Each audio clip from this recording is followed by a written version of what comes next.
मुंबई महापालिकेसाठी महायुतीचे महापौर उपमहापौर पदाचा उमेदवार ठरलाय।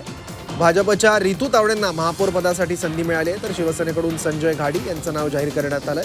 दोन्ही पक्षाच्या संयुक्त बैठकीत महापौर उपमहापौर पदाचा उमेदवार जाहीर करण्यात आलाय।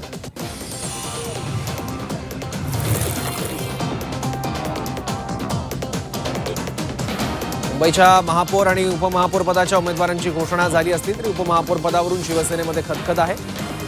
बाळासाहेबांच्या जन्मशताब्दी वर्षानिमित्त शिवसेनेला महापौरपद मिळावं याकरता एकनाथ शिंदेंनी भाजपशी चर्चा केली होती, पण ती मागणी पूर्ण झाली नाही। आता समित्या आणि सत्तेचं इतर वाटप सामोपचारानं व्हावं अशी अपेक्षा असल्याचं उपमहापौर पदाचे उमेदवार संजय घाडींनी म्हटलं आहे।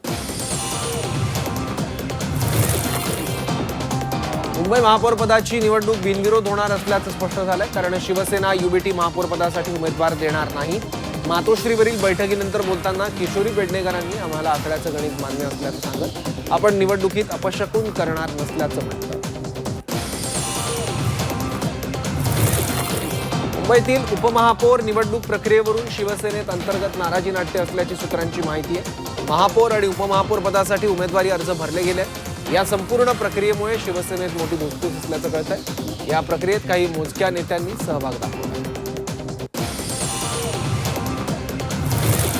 मंत्री नितेश राणेंनी उद्धव ठाकरेंवर निशाणा साधलाय। मुंबई महापालिका निवडणुकीच्या निकालावरून राणेंनी ठाकरेंवर हल्लाबोल केला।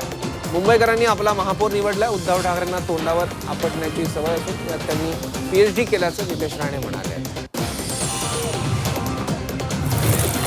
ईव्हीएमवर अविश्वास दाखवणं चुकीचं आहे। आपण अविश्वास दाखवल्यास मतदारांचा मतदानावरील विश्वास उडेल असं विधान ठाकरेंचे खासदार ओमराजे निंबाळकर यांनी केलं।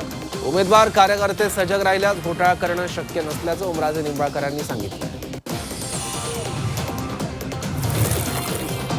अजित पवारांकडील खात्यांवरून आता राजकारण रंगू लागलंय। अजित पवारांकडे असलेली सर्व खाती सुनेत्रा पवारांकडे द्यावी अशी मागणी आमदार रोहित पवार यांनी केली। अर्थ खात्याबाबत मुख्यमंत्री देवेंद्र फडणवीसांनीच बोलावं असा टोला संजय राऊतांनी फडणवीसांना लगावलाय। तर राऊतांच्या प्रत्येक टीकेवर उत्तर देण्याची गरज नाही अशी प्रतिक्रिया प्रवीण दरेकरांनी दिली आहे।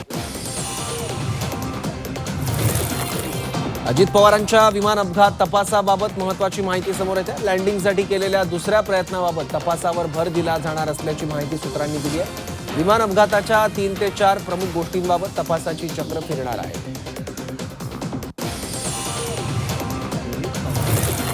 अजितदारांच्या जाण्यानं महाराष्ट्राला वेदना, भाजपला वेदना होण्याचं कारण काय असा सवाल संजय राऊतांनी उपस्थित केलाय। तुमचा त्यात हात आहे का हाच संशय असंही त्यांनी म्हटलं।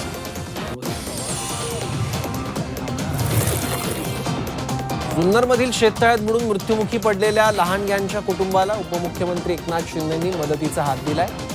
इनामदार कुटुंबाला शिवसेनेकडून 5 लाखांची मदत जाहीर केली आहे। तसंच यावेळी उपमुख्यमंत्री एकनाथ शिंदेंनी व्हिडिओ कॉल करून मृत मुलांच्या कुटुंबियांचं सांत्वन केलं। 10वी-12वीच्या परीक्षांमध्ये मेट्रो कामांना ब्रेक द्या अशी मागणी मनसे विद्यार्थी सेनेनं केली आहे। विद्यार्थ्यांचं नुकसान झाल्यास मनसे स्टाईलनं आंदोलन करू असा इशाराही त्यांनी दिला। मुंबईत बिल्डर सुशील रयजांच्या ऑफिसची तोडफोड करण्यात आली आहे। वंचित कार्यकर्त्यांकडून ऑफिसची तोडफोड करण्यात आली। तरुणाला शिवीगाळ केल्याचा आरोप यावेळी करण्यात आला।